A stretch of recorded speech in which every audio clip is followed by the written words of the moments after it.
Stop.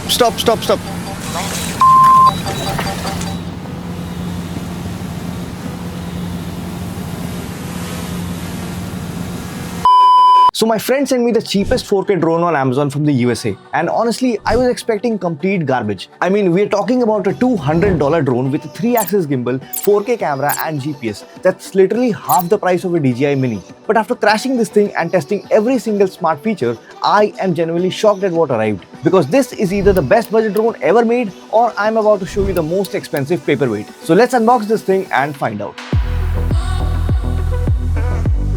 Opening this up, the presentation is actually impressive. You get the Ruko U11 Mini 4K, one battery which gives you 35 minutes of total flight time, some extra props and a carrying case.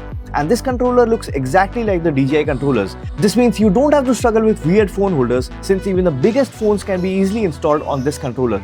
Now, the drone itself weighs under 250 grams, so you don't need any FAA registration for this. And the build quality feels solid too for a $200 drone. And the 48 megapixel camera with the 3-axis gimbal looks legit. But we all know specs on paper mean nothing if it flies like a drunk butterfly. Now, downloading the Ruko Fly app is easy since the pairing only takes about 30 seconds and it automatically connects to 22 satellites, which is actually better than most budget drones. You just have to do a quick calibration before you can actually fly the device. And the app is packed with many features that honestly I wasn't expecting. There's point of interest for automatic orbits, route rules for waypoint flying, GPS follow that actually works, image follow and even gesture control modes. There's a 5x digital zoom plus manual camera controls. This is way more than I expected from a budget drone. But here's the real test. Let me see if these features actually work or if they're just marketing gimmicks.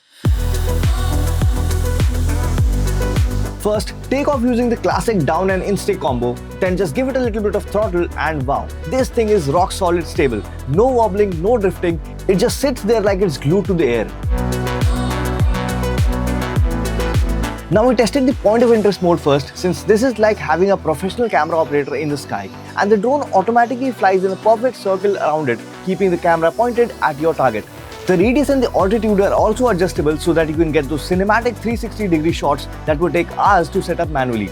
It's working, but it's quirky since you have to manually adjust the gimbal if it circles instead of being fully automatic like the DJI's active track.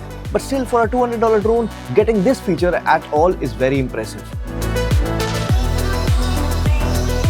Now the GPS follow is where this drone really surprised me, because unlike visual tracking that loses you behind obstacles, GPS follow uses satellite positioning to track my phone's location as I'm walking around.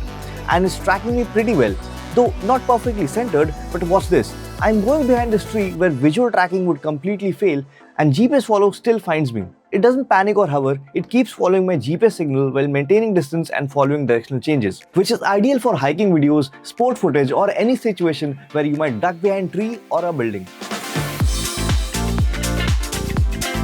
Route rules is basically autopilot for your drone, since you draw a path on the map with a finger, set multiple waypoints and the drone follows the exact route automatically. This is perfect for consistent shots. Maybe you want to film the exact same path every morning, like for taking a time lapse. And the flight is completed flawlessly.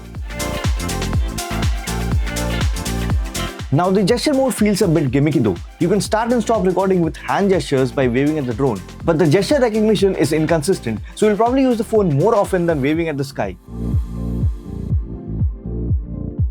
Now image follow is different from GPS follow, since it's purely visual tracking where the drone stays in one spot and rotates to keep you in the frame, like a camera on a tripod, which is useful for interviews where you want the drone to act like a smart tripod. Now the drone's camera might mostly be automatic, but there are some manual controls buried deep in the menu where you can adjust the exposure and even change the white balance for different lighting conditions. And here's the footage straight off the SD card. And I'm genuinely shocked since the colors are pretty good, maybe slightly oversaturated, but the 3-axis gimbal is doing serious work while keeping everything smooth. And the 5x zoom is surprisingly clean, not just a crop but actual digital processing that maintains decent quality up to about 3x zoom. Now here's where things actually got interesting, because I accidentally crashed this thing at full speed. And I thought, that's it, my $200 down the drain. But here's the thing, I picked it up expecting shattered plastic and a dead gimbal, but instead, all 4 propellers were intact. No cracks in the carbon fiber arms, and even the gimbal was perfectly aligned. For comparison, I've even seen $800 DJI Mini drones get damaged even from simpler impacts. So Ruko clearly built this thing to survive beginner mistakes, which is exactly what budget drone buyers need. Now look, there are definitely some issues like software bugs that need firmware updates, and some features feel half-baked, and there's noticeable control lag during precise maneuvers. But here's the value proposition. This complete kit costs around $200, while a comparable DJI setup would be double that. The U11 Mini has more megapixels than a DJI Mini, plus similar 4K video capabilities. But the DJI has better image processing, a longer range, and more refined software. So it's like comparing a Honda to a Mercedes. Both get you there, but the experience is completely different. Now the bottom line. This is the best budget 4K drone I have tested, because yes, there are software bugs and some features feel half-baked or gimmicky, but for $200 you get stable flight, good 4K footage and surprising durability, and a feature set that rival drones twice the price. It even survived my crash test, has more smart modes than I expected, and honestly it produces footage good enough for social media. So if you're a beginner learning drone fundamentals or a content creator on a budget, this absolutely hits the sweet spot.